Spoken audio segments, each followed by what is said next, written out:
नमस्कार बंधुरा आज के बानाচ্ছি আমি ছানার মালাই কেক।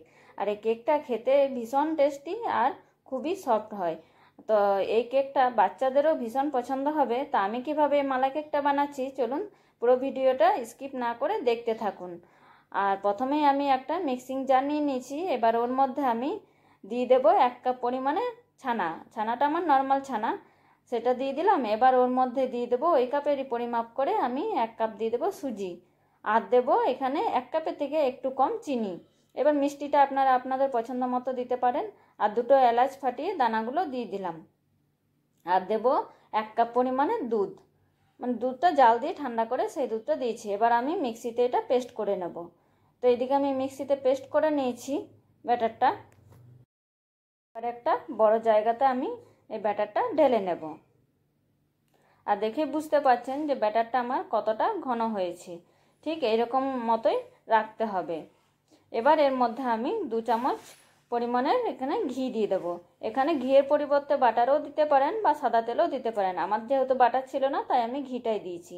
আর ঘিটা দিয়ে এবার ভালো করে আমি এখানে মিলিয়ে নেব এই পেস্টটার সাথে। এবার ঘিটা মিলিয়ে নিয়ে আমি কেকটা বানানোর জন্য নিয়ে নিয়েছি এখানে একটা অ্যালুমিনিয়ামের বাটি। আর এই বাটিটার মধ্যে আমি একটু ঘি ব্রাশ করে নেব। আর আপনাদের যদি কেক টিন থাকে তাহলে কেক টিন নিতে পারেন, তাহলে তো খুবই ভালো হয়। আমার যেহেতু ছিল না, এই বাটিটা ছিল, এটাতেই করে আমি বানিয়ে ফেলেছি। আর নিয়েছি একটা সাদা পেপার, এভাবে গোল করে কেটে নিয়েছি। এবার ওটা বসিয়ে দিলাম। এবার ওটার মধ্যে ওর ওপর থেকে একটুখানি ঘি আমি ব্রাশ করে নেব, তাহলে এটা বাটার পেপারের মতনই হয়ে যায়। বাটার পেপার না থাকলেও কোনো অসুবিধা নেই। আর এদিকে গ্যাসেতে আমি একটা কড়াই বসিয়ে দিয়েছি। এই কড়াইয়ের মধ্যে আমি কেকটা বেক করব। আর ওর মধ্যে দিয়ে দিলাম নুন কিছুটা। এই নুনটা আমি বারবার যখনই কেক বানাই আমি এই নুনটাতেই বানাই, তাই এটা রেখে দিই, আবার এটাই দিলাম। আর একটা স্ট্যান্ড বসিয়ে দিয়ে গ্যাসের আঁচটা জোর করে আমি এটা হিট হতে দিয়ে দিলাম। আর এদিকে ব্যাটারটার মধ্যে এবার আমি মিশিয়ে নেব 1/2 টেবিল স্পুন মতো বেকিং সোডা, আর 1/2 টেবিল স্পুন এখানে দিয়েছি আমি বেকিং পাউডার। এবার এগুলো দিয়ে আমি ভালো করে এটা মিলিয়ে নেব।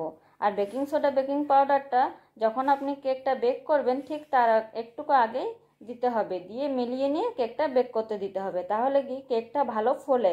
আর না হলে কিন্তু কেকটা ভালো ফুলবে না।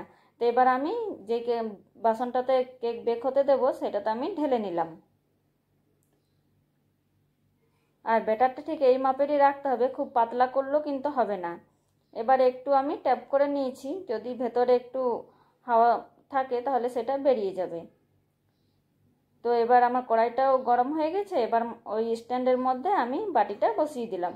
বসিয়ে দিয়ে ঢাকা দিয়ে আমি গ্যাসের আঁচটা কমিয়ে দিয়েছি, একদম লোতে করে দিয়েছি। লোতে করে নিয়ে এখানে আমি 50 মিনিট মতো কেকটা বেক হতে দিয়েছি। 50 মিনিট পর আমি খুলে দেখে নিলাম একটা স্টিক দিয়ে যে আমার কেকটা হয়েছে কিনা। তো হয়ে গেছে, আমার স্টিকটার গায়ে লেগে যায়নি। তারপর আমি এটা নামিয়ে ঠান্ডা হতে দিয়ে দিয়েছিলাম। ঠান্ডা হওয়ার পর ছুরি দিয়ে এভাবে কেটে আমি এটাকে বের করে নিলাম। আর দেখেই বুঝতে পারছেন যে কেকটা আমার কতটা ভালো হয়েছে। আর এবার এই পেপারটাও আমি উঠিয়ে নেব আস্তে আস্তে। আর কেকটা আমার সফটও হয়েছিল আর খুব সুন্দর হয়েছে কেকটা খেতে। এবার একটা কাঁটা চামচের সাহায্যে চারিদিকটা এভাবে করে আমি ফুটো করে নেব। আর এখানে আমি 4 কাপ দুধ আমি ঘন করে নিয়েছিলাম। ওই 4 কাপ দুধটা 2 কাপ মতো করে নিয়েছি ঘন করে। তো সেটাই এবার আমি ওপর থেকে দিয়ে দিলাম। ওপর থেকে দিয়ে এবার এর মধ্যে আমি দিয়ে দেব কিছুটা বাদামের কুচি। বাদাম আমি নিয়েছি এখানে কাজু বাদাম আর আলমন্ড বাদাম, দুটো ভালো করে কুচি করে নিয়েছি। এবার ওইটা দিয়ে এবার ওর মধ্যে আরেকটু দুধটা আমি দিয়ে দিলাম, ঘন করে রাখা দুধটা দিয়ে এবার আমি এটা ফ্রিজে 1/2 ঘন্টার জন্য রেস্ট হতে দিয়ে দেবো। তো 1/2 ঘন্টা পর নিয়ে এসেছি আর দেখুন আমার দুধটা পুরোটা টেনে নিয়েছে কেকটার মধ্যে। এবার কেকটা দেখাই একটু যে কতটা ভালো হয়েছে, দেখেই বুঝতে পারবেন। তো আপনারাও এভাবে করে ট্রাই করে দেখবেন। এই মালাই কেক ছানার খুবই টেস্টি হয় খেতে। তো দেখুন আমার দুধটাও কতটা টেনেছে কেকটার ভেতর। তো এইভাবে করে আপনারাও বানিয়ে দেখবেন। আজকের মতো এখানে ভিডিওতে শেষ করি।